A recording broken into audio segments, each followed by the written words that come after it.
Principales mesures fiscales prévues par le projet de loi de finances 2021. Dispositions spécifiques à l'impôt sur les sociétés. Régime fiscal des sociétés de services ayant le statut CFC. Sont exclus du bénéfice des avantages fiscaux prévus en faveur des sociétés de CFC les entreprises financières visées au paragraphe 1 et 2 de l'article 4 du décret-loi portant réorganisation de CFC, à savoir les établissements de crédit et les entreprises d'assurance, de réassurance et les sociétés de courtage.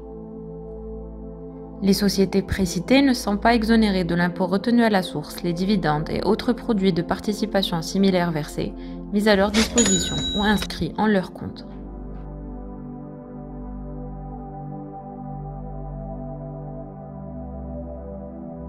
Produits non imposables. Ne sont pas considérés comme produits imposables les produits des cessions de participation des établissements et entreprises publiques et de leurs filiales réalisés dans le cadre des opérations de transfert prévues par l'article 1er de la loi n° 3989 autorisant le transfert d'entreprises publiques au secteur privé.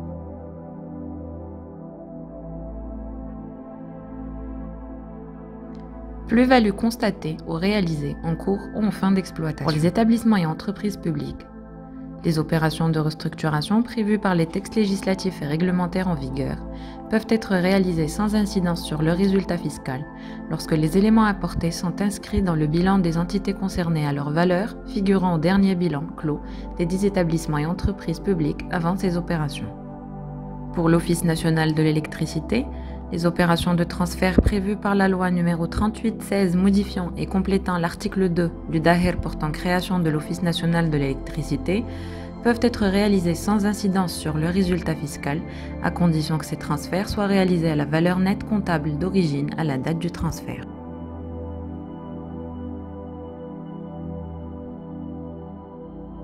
Dispositions spécifiques à l'impôt sur le revenu. Régime de la contribution professionnelle unique. Le projet de loi de finances 2021 prévoit la suppression du régime forfaitaire et l'adoption du régime de la contribution professionnelle unique à compter du 1er janvier 2021, conformément aux articles 40 et 41 du CGI dans leur nouvelle rédaction. Le régime de la contribution professionnelle unique est applicable aux personnes physiques dont le chiffre d'affaires annuel réalisé ne dépasse pas pendant 2 années consécutives les limites suivantes, conformément à l'article 41.1. 2 millions de dirhams pour les activités commerciales, industrielles et artisanales et 500 000 dirhams pour les prestataires de services. Les contribuables qui entendent opter pour le régime de la contribution professionnelle unique sont soumis à l'IR au taux de 10% auquel s'applique un coefficient fixé pour chaque profession, conformément au tableau annexé au CGI. Ces contribuables doivent formuler la demande par procédé électronique ou par écrit et l'adresser par lettre recommandée avec accusé de réception ou la remettre contre récépissé à l'inspecteur des impôts du lieu de leur domicile fiscal ou de leur principal établissement, et ce, en même temps que le versement spontané de l'impôt. En cas d'exercice de l'option en cours d'activité, la demande d'option est formulée avant le 1er mars de chaque année pour les titulaires de revenus autres que les revenus professionnels. En cas de début d'activité, celle-ci doit être déposée avant l'expiration des délais suivants, trimestriellement, avant la fin du mois qui suit le trimestre au cours duquel le chiffre d'affaires a été réalisé, ou annuellement, avant le 1er mars de l'année suivant celle au cours de laquelle le chiffre d'affaires a été réalisé.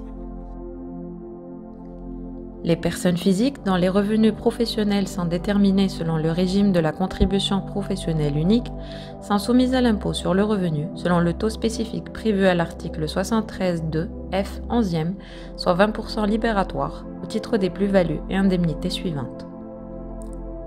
La plus-value nette globale réalisée à l'occasion de la cession en cours ou en fin d'exploitation des biens corporels et incorporels affectés à l'exercice de la profession, à l'exclusion des terrains et constructions. La plus-value nette globale évaluée par l'administration lorsque les biens corporels et incorporels autres que les terrains et constructions ne sont plus affectés à l'exploitation. Et les indemnités reçues en contrepartie de la cessation de l'exercice de la profession ou du transfert de la clientèle. En ce qui concerne les biens amortissables autres que les terrains et les constructions, la plus-value est égale à l'excédent du prix de cession ou de la valeur vénale sur le prix de revient, ce dernier étant diminué. Des amortissements qui auraient été pratiqués sous le régime du résultat net réel ou celui du résultat net simplifié, et des amortissements considérés avoir été pratiqués en période d'imposition sous le régime du bénéfice forfaitaire et ou celui de la contribution professionnelle unique au taux annuel de 10% pour le matériel, l'outillage et le mobilier et 20% pour les véhicules. Les plus-values sont évaluées par l'administration dans les conditions prévues aux articles 220 et 221 du CGI. Par dérogation aux dispositions des paragraphes 1 et 3 de l'article 155 du CGI, les contribuables dont le revenu professionnel est déterminé selon le régime de la contribution professionnelle unique visé à l'article 40 peuvent effectuer auprès de l'administration fiscale par procédé électronique les versements spontanés prévus par le CGI en matière d'impôt sur le revenu, conformément aux dispositions de l'article 173 du CGI.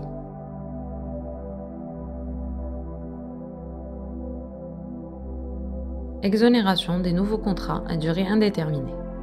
Conformément aux dispositions de l'article 57 25e du CGI, est exonéré le salaire versé par une entreprise, association ou coopérative à un salarié à l'occasion de son premier recrutement pendant les 24 premiers mois à compter de la date du dit recrutement, dans les conditions suivantes.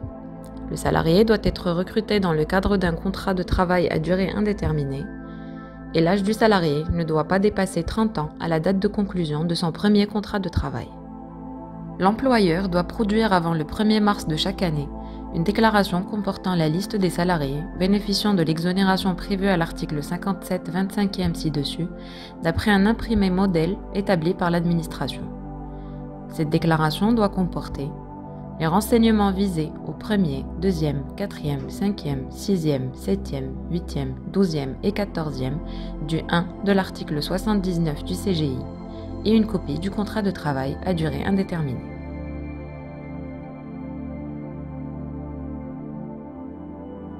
Dispositions spécifiques à la TVA. Exonération de la TVA à l'intérieur et à l'importation. Sont exonérés avec droit à déduction de la taxe sur la valeur ajoutée, conformément aux dispositions de l'article 92, 52e et 53e, les engins, équipements et matériels militaires, armes, munitions, ainsi que leurs parties et accessoires acquis par les organes chargés de la défense nationale et les organes chargés de la sécurité et du maintien de l'ordre public, auprès des titulaires des autorisations de fabrication des matériels et équipements de défense et de sécurité, armes et munitions, ainsi que les opérations de transfert d'actifs relatifs aux installations des énergies renouvelables réalisées dans le cadre de la loi 38/16, modifiant et complétant l'article 2 du DAER, portant création de l'Office national de l'électricité. Sont exonérés de la taxe sur la valeur ajoutée à l'importation, conformément aux dispositions de l'article 123 58e, les viandes de volaille, de bovins, d'ovins et camelines importées par les forces armées royales ou pour leur compte.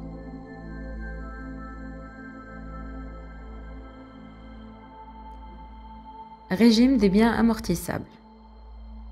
Conformément à l'article 102 du CGI, ne donne pas lieu à la régularisation prévue par l'article 104.2 deuxième du CGI, les opérations de transfert d'actifs relatifs aux installations des énergies renouvelables réalisées dans le cadre de la loi n° 38/16, modifiant et complétant l'article 2 du DAER portant création de l'Office national de l'électricité.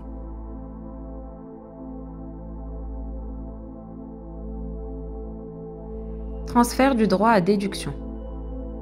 Pour les établissements et entreprises publiques, conformément à l'article 105 4e du CGI, dans le cas des opérations de restructuration des établissements et entreprises publiques prévues par les textes législatifs et réglementaires en vigueur, le montant de la taxe sur la valeur ajoutée est transféré au bilan de l'établissement acquéreur, à condition que ce montant soit identique à celui figurant dans l'acte de transfert.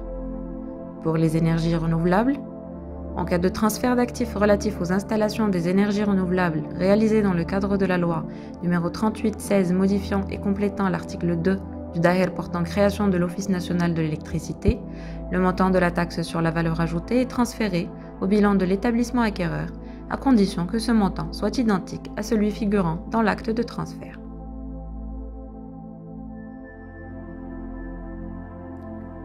Dispositions spécifiques aux droits d'enregistrement. Exonération des droits d'enregistrement des actes relatifs à l'investissement. Pour les opérations de restructuration des établissements et entreprises publiques, sont exonérés des droits d'enregistrement, conformément aux dispositions de l'article 129 30e du CGI, Les actes est écrits relatifs aux opérations de restructuration des établissements et entreprises publiques prévus par les textes législatifs et réglementaires en vigueur, lorsque les éléments apportés sont inscrits dans le bilan des entités concernées à leur valeur figurant au dernier bilan clos des 10 établissements et entreprises publiques avant ces opérations. Pour les opérations de transfert d'actifs et de passifs des installations des énergies renouvelables, sont également exonérés des droits d'enregistrement conformément aux dispositions de l'article 129 31e du CGI, les actes est écrits portant transfert d'actifs et de passifs relatifs aux installations des énergies renouvelables réalisées dans le cadre de la loi n° 38/16, modifiant et complétant l'article 2 du DAER portant création de l'Office national de l'électricité.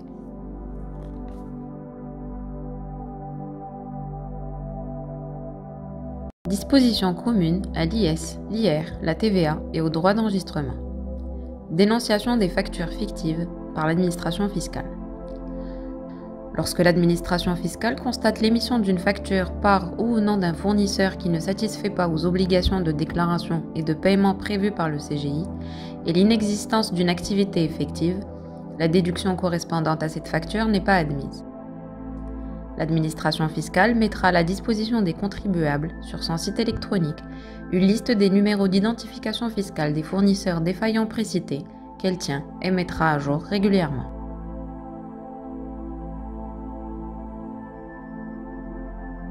Sanctions communes à l'IS, à l'IR, à la TVA et aux droits d'enregistrement. Sanctions pour défaut ou retard dans le dépôt des déclarations fiscales et des actes et conventions.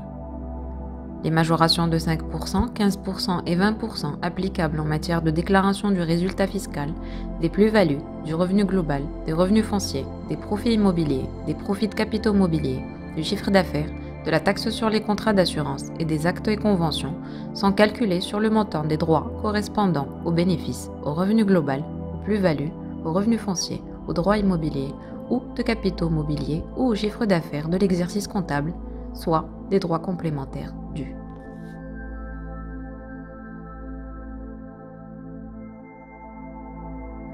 Sanctions pour infraction aux dispositions relatives aux droits de communication. Toute entreprise n'ayant pas produit à l'administration fiscale la documentation permettant de justifier leur politique de prix de transfert, prévue à l'article 214.3a, est passible d'une amende égale 0,5% du montant des transactions concernées par les documents non produits. Le montant de l'amende précitée ne peut être inférieur à 200 000 dirhams par exercice concerné. Cette amende est émise par voie de rôle. Sanctions pour infraction aux dispositions relatives à la déclaration des traitements et salaires de pensions et de rentes viagères.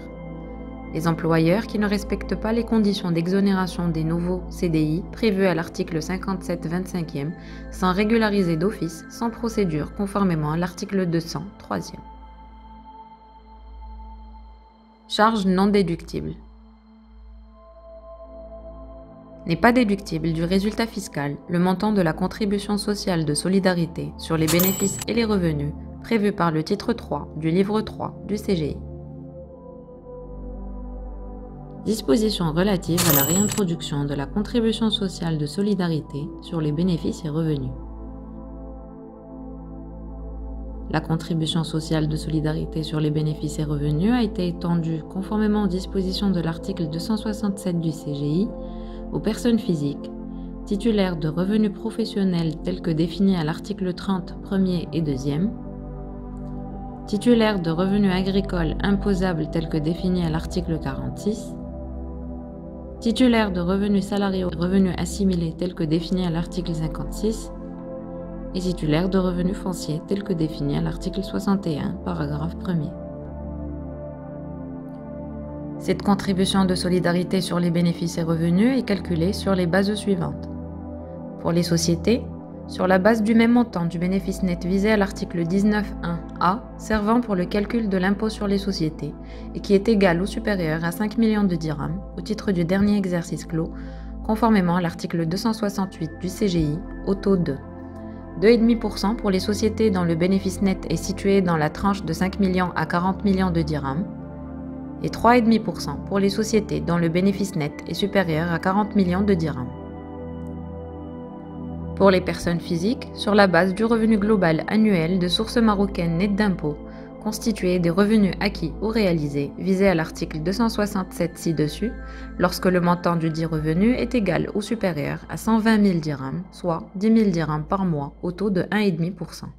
Les sociétés et les autres personnes morales passibles de l'impôt sur les sociétés doivent souscrire une déclaration par procédé électronique selon un modèle établi par l'administration fiscale, précisant dans les 3 mois qui suivent la date de clôture du dernier exercice comptable, le montant du bénéfice net visé à l'article 268 ci-dessus et le montant de la contribution y afférent. Elles doivent verser spontanément le montant de la contribution en même temps que la dite déclaration. Les personnes physiques titulaires de revenus professionnels, agricoles et ou fonciers doivent souscrire une déclaration par procédé électronique sur ou d'après un imprimé modèle établi par l'administration, précisant avant le 1er juin de l'année 2021 le montant dû ou des revenus nets d'impôt visés à l'article 268 ci-dessus et le montant de la contribution y afférent. Elles doivent verser le montant de la contribution en même temps que la dite déclaration. Les employeurs et débits rentiers qui versent des revenus salariaux assimilés passibles de la contribution doivent souscrire une déclaration par procédé électronique sur ou d'après un imprimé modèle établi par l'administration en même temps que les déclarations prévues respectivement aux articles 79 et 81 du CGI en précisant le montant du revenu net d'impôt visé à l'article 268 ci-dessus et le montant de la contribution y afférent. Ils doivent verser mensuellement le montant de la contribution. Les personnes physiques qui disposent de plusieurs revenus salariaux assimilés versés par plusieurs employeurs ou débits rentiers doivent souscrire une déclaration de régularisation par procédé électronique sur ou d'après un imprimé modèle établi par l'administration avant le 1er février de l'année 2022 en précisant le montant global net d'impôt visé à l'article 268 ci-dessus et le montant de la contribution y afférent. Elles doivent verser le montant de la contribution en même temps que la dite déclaration. Procédure fiscale. Droit de contrôle de l'administration et obligation de conservation des documents comptables. Les entreprises ayant des liens de dépendance directe ou indirecte avec des entreprises situées hors du Maroc et avec lesquelles elles réalisent des transactions doivent mettre à la disposition de l'administration fiscale la documentation permettant de justifier leur politique de prix de transfert visée à l'article 214.3a à la date de début de l'opération de vérification de la comptabilité. Ne sont pas comptées dans la durée de vérification de la comptabilité les suspensions dues à l'envoi des demandes de renseignements aux administrations fiscales des États ayant conclu avec le Maroc des conventions ou accords permettant un échange de renseignements à des fins fiscales visées à l'article 214.2 dans la limite de 180 jours à compter de la date d'envoi des dites demandes. L'inspecteur est tenu d'informer le contribuable selon un imprimé modèle établi par l'administration dans les formes prévues à l'article 219 de la date d'envoi de la demande de renseignement précitée. Notant que conformément à l'article 232.5, la prescription est interrompue par l'envoi des demandes de renseignement prévues à l'article 212, paragraphe 1, 11e. Les entreprises ayant réalisé des transactions avec les entreprises situées hors du Maroc et avec lesquelles elles tiennent des liens de dépendance directs ou indirects visés à l'article 210, 5e alinéa, doivent communiquer à l'administration fiscale par procédé électronique la documentation permettant de justifier leur politique de prix de transfert dans la liste et les modalités, sans fixer par voie réglementaire, comportant un fichier principal contenant les informations relatives à l'ensemble des activités des entreprises liées à la politique globale de prix de transfert pratiquée et à la répartition des bénéfices et des activités à l'échelle mondiale. Et un fichier local contenant les informations spécifiques aux transactions que l'entreprise vérifiée réalise avec les entreprises ayant des liens de dépendance précités. Cette documentation est produite par les dites entreprises lorsque leur chiffre d'affaires réalisé et déclaré hors taxe sur la valeur ajoutée est supérieur ou égal à 50 millions de dirhams, ou leur actif brut figurant au bilan à la clôture de l'exercice concerné est supérieur ou égal à 50 millions de dirhams. À défaut de communication de taux aux parties de la documentation précitée au cours de la vérification d'un exercice, le contribuable est invité dans les formes prévues à l'article 219 à produire les documents manquants dans un délai de 30 jours à compter de la date de réception de la demande de communication des dits documents. À défaut de communication de la documentation précitée dans les délais visés au paragraphe A ou B de l'article 214, ou lorsque les documents communiqués sont incomplets, insuffisants ou erronés, le lien de dépendance entre les entreprises concernées est supposé établi.